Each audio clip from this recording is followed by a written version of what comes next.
ang ayaw magpatalo pagdating sa palakihan ng proyekto dahil para sa kanila ay ito ang iiwan nilang legacy. Kung minsan naman ay malaki ang pondo ng proyekto para malaki rin ang, alam mo na, ngayon ay samahan ninyo akong tuklasin ang 9 na pinakamahal na government projects sa kasaysayan ng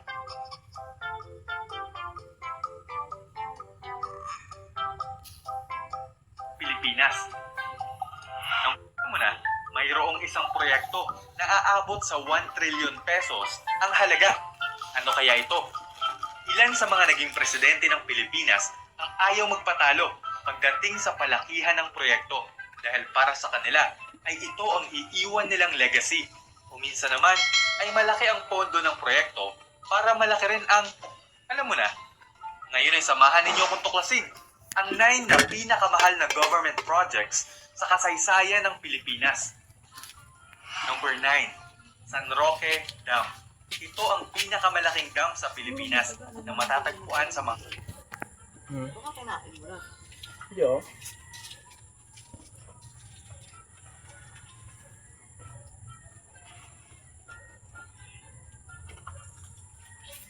ang bayan ng San Nicolas at San Manuel, Pangasinan. Pinagmumulan ito ng irigasyon na napakikinabangan ng 32,500 hectares na agricultural land sa probinsya ng Pangasinan at nakakapag-generate ng 345 megawatts na elektrisidad. Sinimulan ang paggawa nito noong 1998 sa panahon ni dating Pangulong Fidel V. Ramos at natapos taong 2003. Sa ilalim ng public-private partnership, ito ay pinondohan, ginawa at patatakbuhin sa loob ng 25 years ng kumpanyang San Roque Power Corporation bago ibigay sa gobyerno sa pamamagitan ng National Power Corporation. 1.9 billion US dollars ang pondo sa proyektong ito noong 1998. Kung isasaalang-alang ang conversion rate at inflation, ang katumbas ng halagang ito sa taong 2024 ay 136 billion pesos. Number 8, Makati City Subway. Ito ay subway system o underground electric railroad sa Makati City na may habang 11 kilometers. Magkakaroon ito ng 10 stations at may access sa BGC SkyTrain at MRT3 sa EDSA Guadalupe Station. Plano rin itong ikonekta sa ginagawang Metro Manila Subway. Tinatayang nasa 700,000 ang magiging daily passengers nito. Proyekto ito ng Makati City LGU sa ilalim ng public-private partnership at sinimulan ang paggawa nito noong December 2018, panahon ni Mayor Abby Binay. Target dapat matapos sa taong 2025, ngunit dahil sa mga naging problema, lalo na ang desisyon ng korte na naglipat sa 10 barangays ng Makati sa Taguig. Ang private company na may hawak nito ay Philippine Infradev Holdings Incorporated na siyang pupondo, gagawa at magpapatakbo sa subway sa loob ng 50 years. 214 billion pesos ang total budget sa paggawa nito. Number 7, Bataan Cavite Interlink Bridge.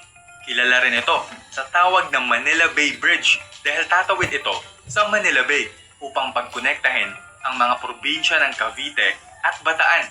Ang tulay na ito ay may 4 lanes at haba na 32 kilometers at magiging pinakamahabang tulay sa bansa. Sisimulan dapat ito noong 2023, ngunit na-delay. Uumpisahan ang konstruksyon nito sa taong 2025, panahon ni Pangulong Bongbong Marcos, at matatapos sa taong 2030. Kapag natapos, ang dating 5 hours na biyahe mula Cavite hanggang Bataan ay magiging 30 minutes na lang. Umutang ang Pilipinas sa Asian Development Bank ng 2.1 billion US dollars at sa China-based Asian Infrastructure Investment Bank ng 1.14 billion US dollars. At pupuna naman ng gobyerno ang 663.23 million US dollars para makumpleto ang budget para rito na 3.91 billion US dollars o 226 billion pesos. Number 6, Metro Manila Subway. Ito ay subway system o underground electric railroad na may habang 33 kilometers. Bubuuin ito ng 17 stations na magsisimula sa Valenzuela, dadaan sa Quezon City, Pasig, Fort Bonifacio, hanggang sa Bikutan, Taguig. Mayroon din itong station sa Ninoy Aquino International Airport Terminal 3 at sa Grand Central Station na konektado sa LRT 1, MRT 3 at MRT 7. Sinimulan itong gawin noong February 2019, panahon ni dating Pangulong Rodrigo Duterte, at inaasahang magsisimula ang partial operations nito sa taong 2028 at ang full operations sa 2029.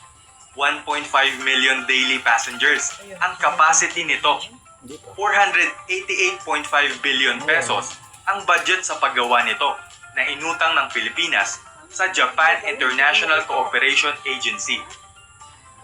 Number 5. Malampaya Gas Field. Ito ay natural gas reservoir na nadiskubrihan sa Palawan noong 1989.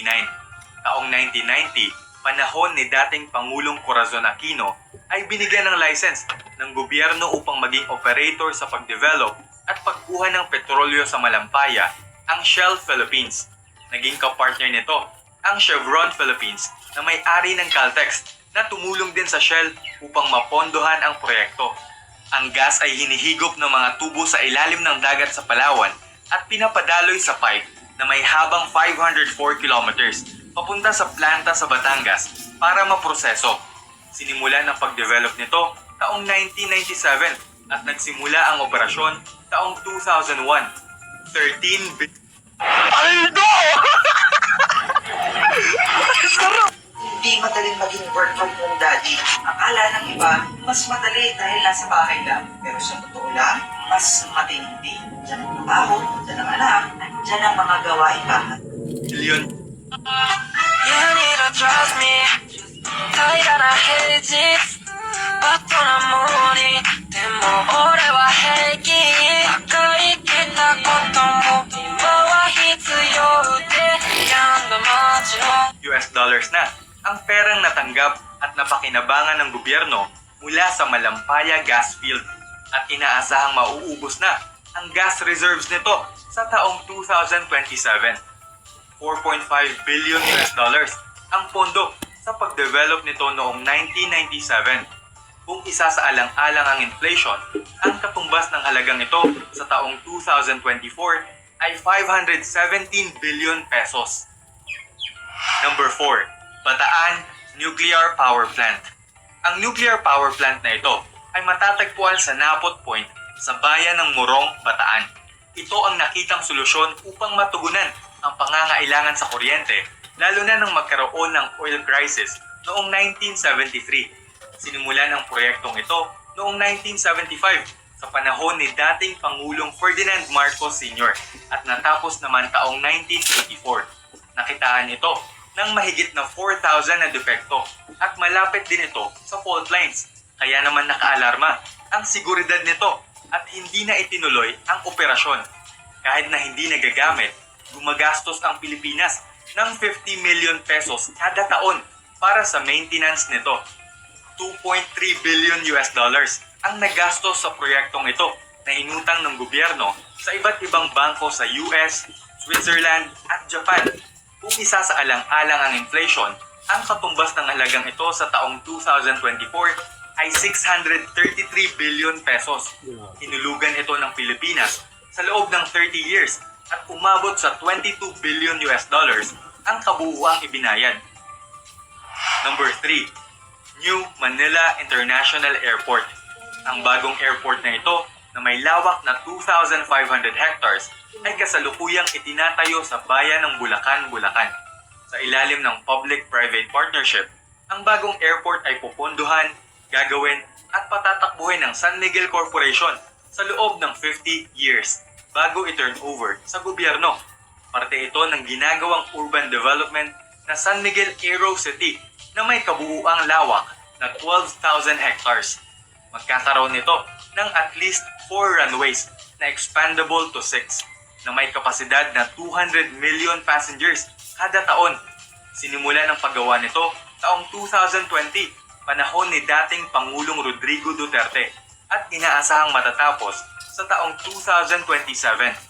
735.6 billion pesos ang budget sa paggawa nito. Number 2, North-South Commuter Railway. Ito ay urban rail transit system na may habang 147 kilometers. Magkakaroon ito ng 36 stations mula New Clark City sa Capas, Tarlac hanggang sa Calamba, Laguna at konektado rin sa Clark International Airport. Target na masimulan ang partial operations nito sa third quarter ng 2026 at ang full operations sa 2029. Ang biyahe mula Calamba papuntang Clark ay magiging 2 hours na lang mula sa kasalukuyang 4.5 hours. Sinimulan ang konstruksyon nito noong 2019, panahon ni dating Pangulong Rodrigo Duterte. Inaasahang 600,000 passengers ang makikinabang dito araw-araw. 874 billion pesos ang total budget sa paggawa nito na inutang ng Pilipinas sa Japan International Cooperation Agency at Asian Development Bank. At ang number 1, Magat Dam. Matatagpuan ito sa boundary ng bayan ng Alfonso Lista, Ifugao at bayan ng Ramon, Isabela. Sinimulan ang konstruksyon nito taong 1975, panahon ni dating Pangulong Ferdinand Marcos Sr. at natapos naman taong 1982. Ito ang kauna-unahang large multipurpose dam sa Southeast Asia. Ginawa ang dam para sa flood control, mag-generate ng 380 megawatts na elektrisidad sa pamamagitan ng Magat Hydroelectric Power Plant at patubig para sa irigasyon na napakikinabangan ng 85,000 hectares na agricultural land.